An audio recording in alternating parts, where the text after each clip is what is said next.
Il y avait un jeune vraiment qui était musclé, hein, il était musclé, grand de taille, et un papa, au moins je peux dire dans la soixantaine ou bien 50 fort, qui était noir, et le blanc là, le jeune blanc était en train de frapper ce monsieur-là, pas dans notre école, mais dehors. Donc on voyait comment le jeune était en train de taper le papa là. Et le papa là était à terre et le jeune là le frappait.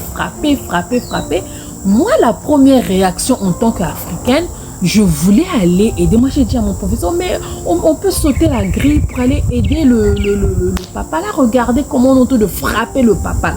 Ça, c'est moi qui dis à mon professeur. Et quand on est en train de chercher à aller aider le monsieur qu'on est en train de frapper, nos professeurs nous ont dit, et ils étaient blancs, notre professeur nous dit non, ici au Canada, ça ne se passe pas comme ça. Quand tu vois quelqu'un en train de se battre, quand tu vois quelqu'un en danger, quand tu vois un problème, tu ne vas pas rentrer dans le problème, tu appelles la police.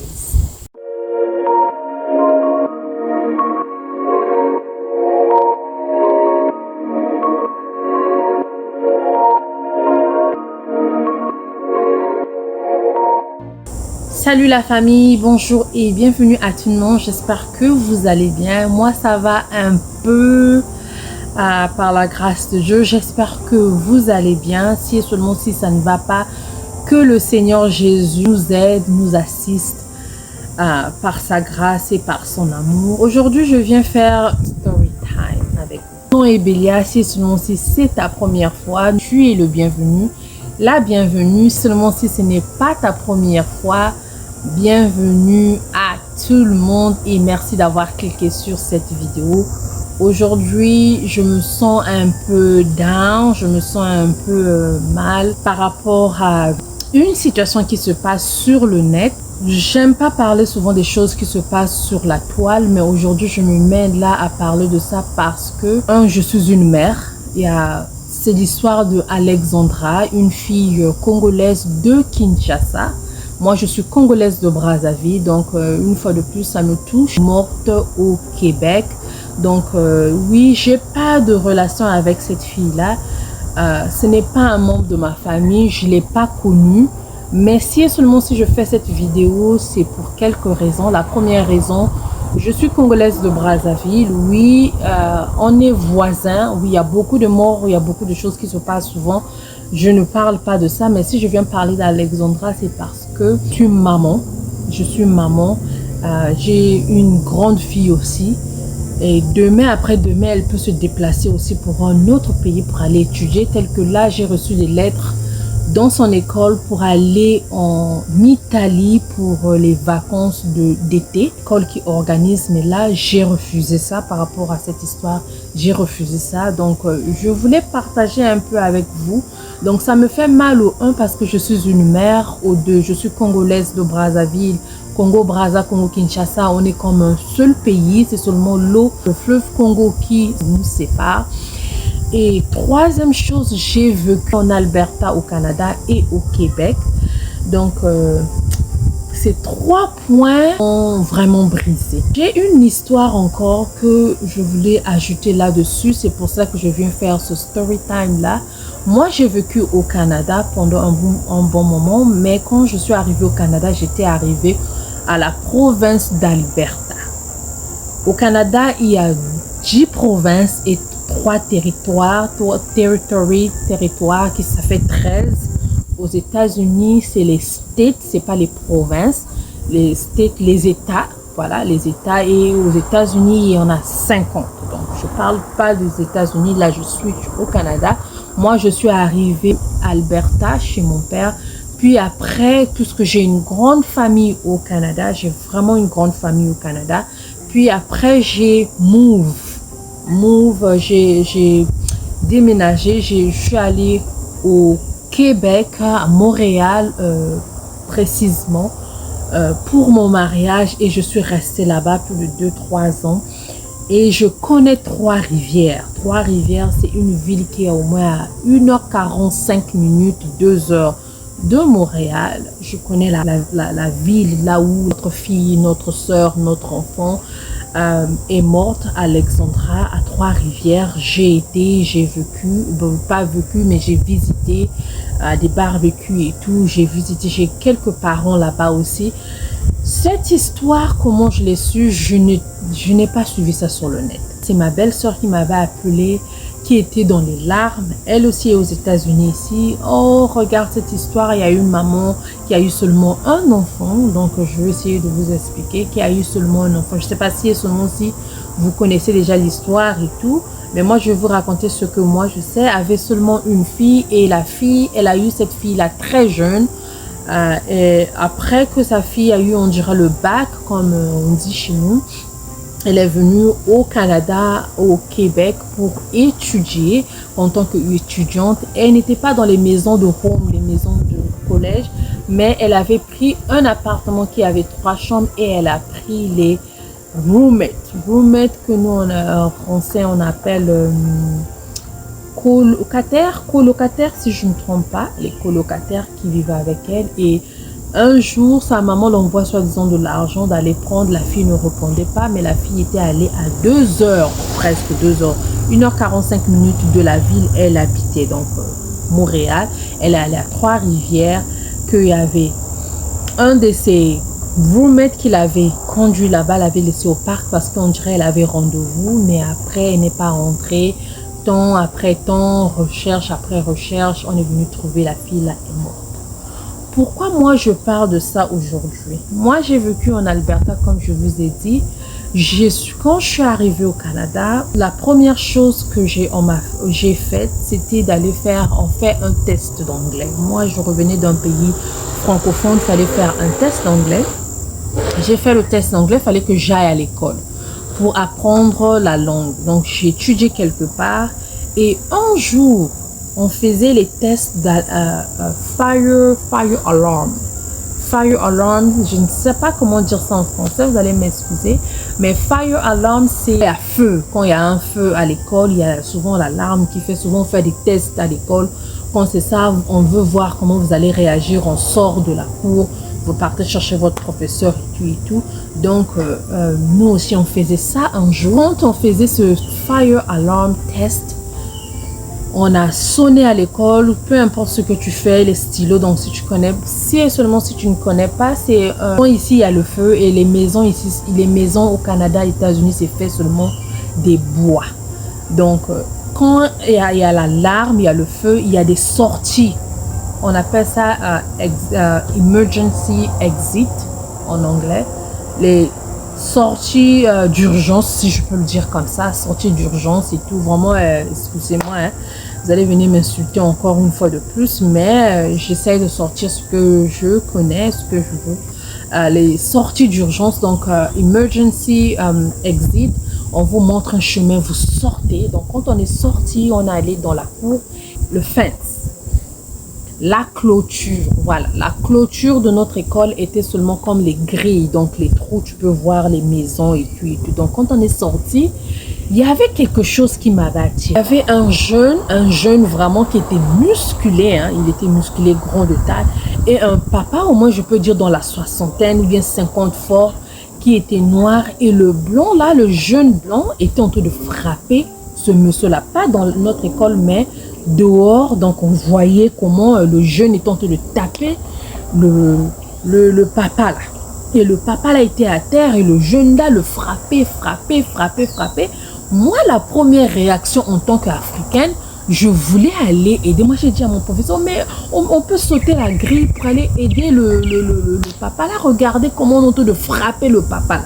Ça c'est moi qui dis à mon professeur. Et l'école où j'étais, c'était pas vraiment l'école comme l'école de tout le monde, mais c'était l'école de langue. Donc on était beaucoup des immigrants, Inde, les Indiens, les Soudanais, peu importe d'où tu venais, tu connais pas l'anglais ou on veut que ton niveau d'anglais puisse augmenter. Donc on était tous là.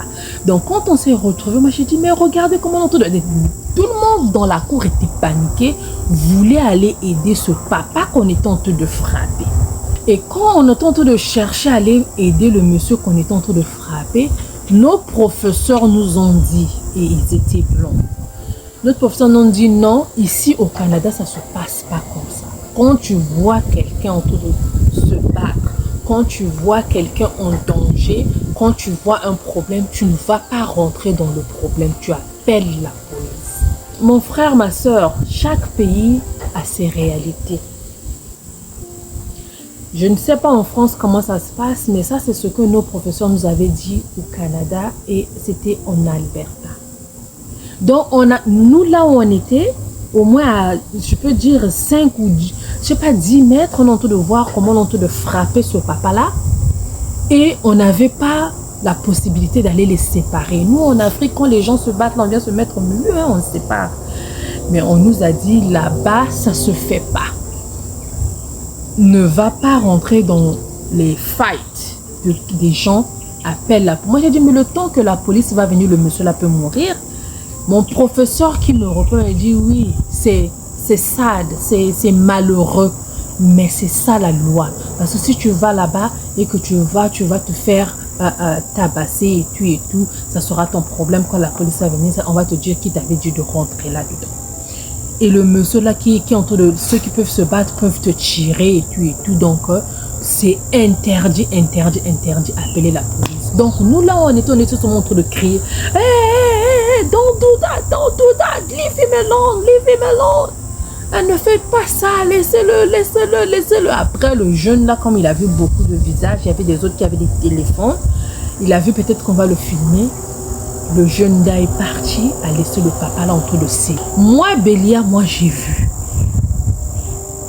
Donc, quand j'ai entendu l'histoire d'Alexandra, que soi-disant, il y avait des gens qui entendaient comment elle criait, qu'elle disait aidez-moi, que personne ne réagissait, ça ne m'a pas étonnée. Ça fait mal, mais ça ne m'a pas étonnée parce que c'est leur loi.